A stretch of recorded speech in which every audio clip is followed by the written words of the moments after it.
Olá galera, tudo bom? Hoje eu vou falar um pouquinho sobre o relevo brasileiro. A estrutura do relevo brasileiro, de um modo geral, a gente pode dizer que ele é formada por, a maior parte dela, pelos agentes externos, ou seja, exógenos. Esses agentes externos deram origem à nossa estrutura, nosso relevo. Ela pode ser consideravelmente dividida em três partes. Os escuros cristalinos, que na ciência ela pode ser denominada como as áreas cratônicas, embaçamentos cristalinos, complexo cristalino ou complexo brasileiro, que é composto por terrenos antigos e desgastados pela erosão, onde vão surgir grande quantidade de ferro, manganês, bauxita. As bacias sedimentares, que ocupam a maior parte do nosso relevo, e são extensões de terras mais baixas compostas por sedimentos vindos de áreas mais elevadas, de origem da era paleozoica, mesozoica e cenozoica. E a gente pode destacar aí essas bacias aí, a bacia amazônica do Paraná, Parnaíba Central, Pantanal, bacia do Tucano, São Francisco, do Recôncavo. Devido a esse processo aí de formação composto por sedimento, acabou ocorrendo também o chamado intemperismo, onde vai ocorrer a formação de solos de terra roxa e os latossolos de cores avermelhadas, que é muito comum em todo o nosso processo de região. Geralmente o processo e a coloração do solo ele vai ocorrer de acordo com aquilo da matéria orgânica, do mineral, do minério que vai intensificar nesse processo de intemperismo aí. No caso do Brasil, os dobramentos são de formas orogênicas, eles são antigos e não possuem grandes altitudes devido ao processo de erosão. Só que em relação à dinâmica interna dos agentes endógenos, e isso ocorreu há milhões de anos atrás, devido principalmente ao processo de vulcanismo, devido ao movimento das placas tectônicas que ocorreu essa formação aí. Em relação à dinâmica externa, os agentes exógenos vão ocorrer ao longo dos anos, principalmente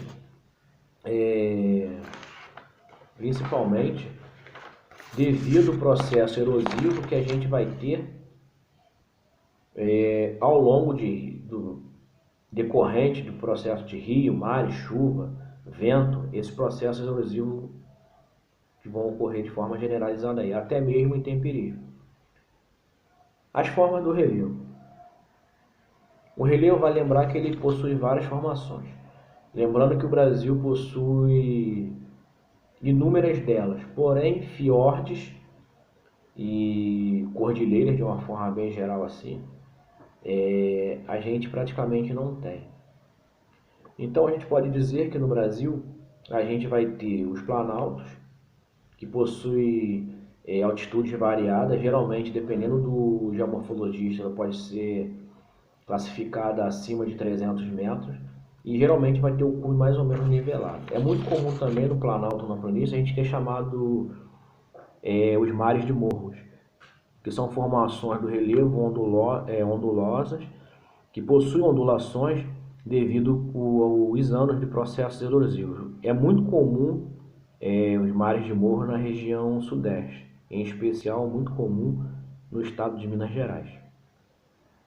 A planície ela pode ser plana ou possuir pequenas ondulações, como eu falei também, e que vão surgir através do acúmulo de sedimentos de origem marinha, lacustre ou fluvial, vindo principalmente das áreas mais elevadas. No caso das depressões, ela pode ser classificada em absolutas ou relativas.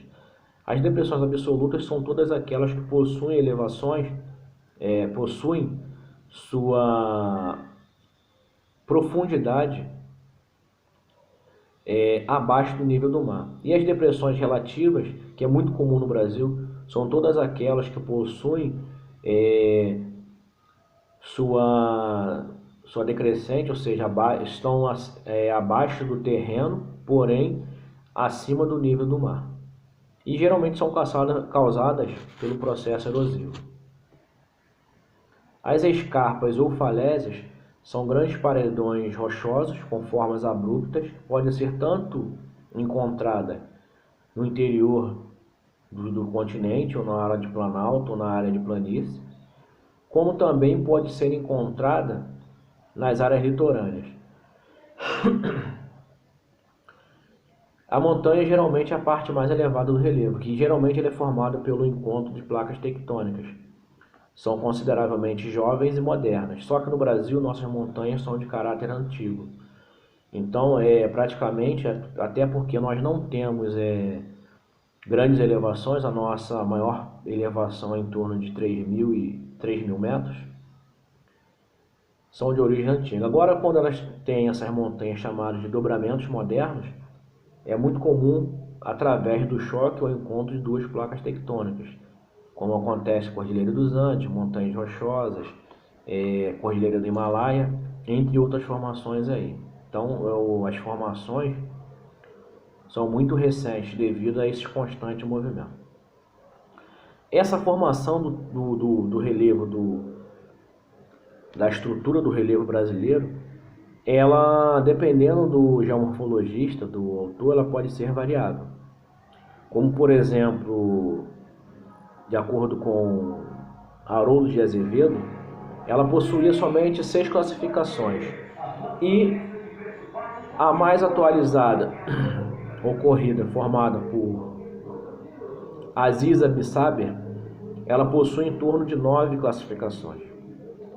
Então isso vai depender do autor. Lembrando que a gente deve sempre prestar atenção, na gravura, no mapa, no tipo do que está, prestar atenção no gráfico, no autor, no que está se pedindo ali.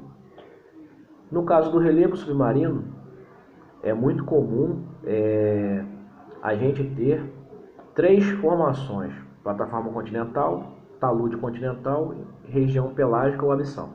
A plataforma continental é a continuação da crosta terrestre emersa, abaixo do nível do mar. Assim que terminar essa plataforma continental, a gente vai ter em sua borda o talude continental, que possui mais ou menos 2.000 metros, que é onde a gente tem o aprofundamento do oceano. E depois a gente vai ter a região pelágica, que é a crosta marinha lá no fundo, que é formada por várias formações de relevo bem distintas, onde vai ter as grandes profundezas do mar. Esses agentes externos também do relevo, que a gente pode citar, a gente vai ter o intemperismo e o processo erosivo. No caso do intemperismo, a gente vai ter que são chamados desses agentes externos, exógenos. A gente vai ter o intemperismo, que ele pode ser, que é o processo de decomposição, degradação, desgaste, sofrimento sofrido pelas rochas, sem o deslocamento dela.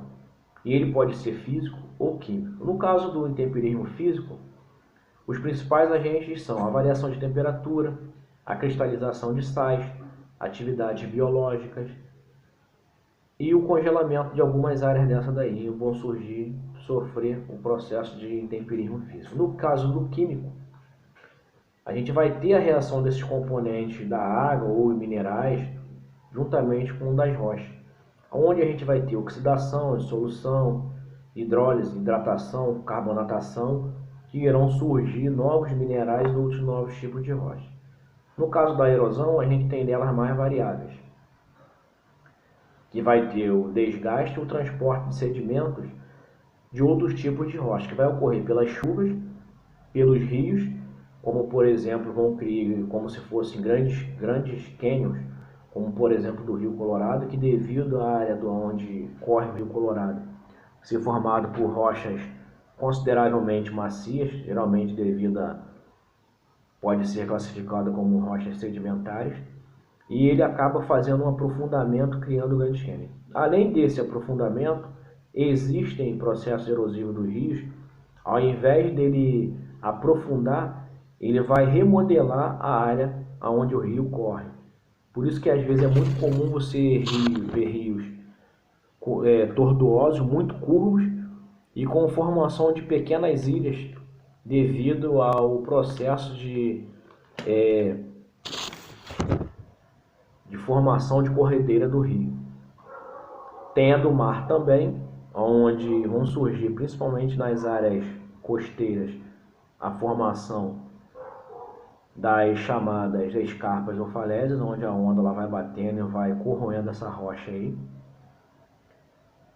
Além disso também você vai ter a formação das chamadas restingas, que é quando você tem uma faixa de areia que liga o continente,